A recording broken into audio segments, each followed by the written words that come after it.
Hello guys, അപ്പം ഞാൻ ഈ തിരക്ക് പിടിച്ച് എവിടേക്കാ പോണേ പറഞ്ഞാൽ നമ്മൾ കുറച്ച് കാലേനെ പോരാളുടെ ഷോപ്പിൽ പോയിട്ട്. അപ്പം ഞാൻ വിചാരിച്ചിരുന്നു അവിടെ പോകാമെന്ന് വിചാരിച്ചിട്ട് ഞാൻ രാത്രി ഒരു 7 മണിയൊക്കെ ആയപ്പം ഇറങ്ങിയിട്ടുണ്ടായിരുന്നു. അത് കഴിഞ്ഞ് ഞാൻ വീട്ടിലേക്ക് തിരിച്ചെത്തിയത് വെളുപ്പിന് 6:30 കേട്ടോ. പിറ്റേ ദിവസം ഞാൻ ചെന്നപ്പോൾ തന്നെ ആൾ കാര്യമായിട്ടുള്ള മാർക്കിങ്ങിലായിരുന്നു കേട്ടോ, നമ്മുടെ ഷർട്ടിൻ്റെ ബട്ടൺസൊക്കെ വെക്കാനായി. പിന്നെ എന്നോട് വെറുതെ ഇരിക്കണ്ട, എന്തെങ്കിലുമൊക്കെ പണിയെടുത്തോ പറഞ്ഞിട്ട് ഇത് തന്നിട്ടോ സ്റ്റിച്ചാക്കാം. പക്ഷേ എന്ത് സ്റ്റിച്ചാക്കണം എന്നറിയാത്തതുകൊണ്ട് ഞാൻ അവിടെ വിട്ടിട്ട് അത് കഴിഞ്ഞതാ കുറേ ഉമ്മാക്ക് സ്റ്റിച്ചാക്കാണ്ടിയിരുന്നു. അതാണ് ഫുൾ നൈറ്റ് ഉറങ്ങാണ്ട് വന്നിട്ട് ഇമ്മ വർക്കാക്കിയിട്ടുണ്ടായിരുന്നു. അതിൻ്റെ ക്ഷീണം ഫുള്ള് മുഖത്തുണ്ട്. ആൻഡ് ഭയങ്കര സ്ലോ ആയിട്ട് സ്റ്റിച്ചാക്കാൻ പറ്റിയിട്ടുണ്ടായിരുന്നു, ക്ഷീണമായിട്ടാണ്.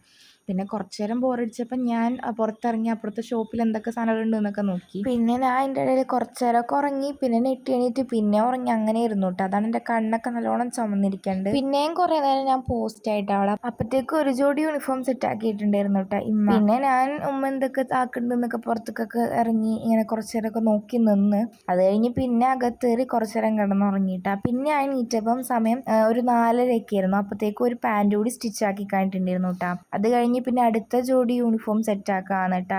ഇത് വേറെ കുട്ടിയുടെ ആണ്. നിങ്ങളിപ്പോൾ ഈ കാണുന്ന യൂണിഫോം ആണ് കേട്ടോ ഈ ഏരിയയിൽ സ്റ്റിച്ച് ആക്കാനായിട്ട് ഏറ്റവും ടഫസ്റ്റ് ആയിട്ടുള്ള യൂണിഫോം. ബിക്കോസ് കുറേ അധികം വർക്കാണ് കേട്ടോ ഇവർ ഈ ഒരു യൂണിഫോമിൽ തന്നെ കൊടുത്തേക്കുന്നത്. അതിൻ്റെ കോളറും പോക്കറ്റും ഒക്കെ ഭയങ്കര ടഫാണ് കേട്ടോ.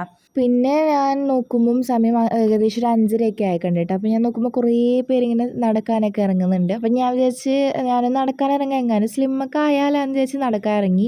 പക്ഷേങ്കിൽ എൻ്റെ മടി കാരണം ഞാൻ ഇത്തിരി നടന്നിട്ട് അപ്പം തന്നെ തിരിച്ച് വന്നിട്ടുണ്ടായിരുന്നു കേട്ടോ. പിന്നെ ഇപ്പോൾ ഇതാ ഒരു 6 മണി ആയിക്കണേ. അപ്പോൾ ഉമ്മാക്ക് കസ്റ്റമറിന് നമ്മൾ നേരത്തെ സ്റ്റിച്ചാക്കിയ ഡ്രസ്സ് കൊടുക്കണമായിരുന്നു. അപ്പോൾ നമ്മൾ അതിന് പോവായിരുന്നു. പിന്നെ ഉമ്മയുടെ കഷ്ടപ്പാട് കണ്ടിട്ട് ഞാൻ ഹെൽപ്പാക്കാമെന്ന് വിചാരിച്ചിട്ട് നമ്മുടെ ഡ്രസ്സൊക്കെ പാക്ക് ചെയ്ത് എല്ലാം സെറ്റാക്കിയിട്ടാ. അപ്പോൾ നമുക്കിനി അത് കൊണ്ടു കൊടുക്കാനും കൂടി ഉള്ളൂ കേട്ടോ. പിന്നെ ഇമ്മ നൈറ്റ് ഫുൾ ഉറങ്ങാത്തതുകൊണ്ട് തന്നെ അതിൻ്റെ ക്ഷീണമൊക്കെ ആൾക്കുണ്ടായിരുന്നു കേട്ടോ. പിന്നെ സ്കൂളൊക്കെ തുറന്നുകൊണ്ട് തന്നെ നമുക്ക് ട്യൂഷനും ഉണ്ട്. അപ്പോൾ ഒരു 7 മണിക്ക് മുന്നേ ഒക്കെ വീട്ടിലെത്തിക്കഴിഞ്ഞാൽ നമുക്ക് 8 മണിക്ക് ഇവിടുന്ന് ട്യൂഷനൊക്കെ പോകാൻ പറ്റുള്ളൂ കേട്ടോ. അപ്പോൾ അതുകൊണ്ട് നമ്മൾ സ്പീഡിലൊക്കെ പോയിട്ടുണ്ടായിരുന്നു. പിന്നെ വഴി അറിയാത്തതിൻ്റെ പ്രശ്നമൊക്കെ ഉണ്ടായിരുന്നു. പിന്നെ ഒരു 6:30 ആയപ്പോഴത്തേക്കും വീട്ടിലെത്തിക്കണേ. അപ്പോൾ ഞാൻ വേഗം ഓട്സൊക്കെ കഴിച്ച് റെഡി ആയിട്ട് ട്യൂഷന് പോയിട്ടുണ്ടായിരുന്നു കേട്ടോ. അപ്പോൾ അത്രേ ഉള്ളൂ. ടാറ്റാ.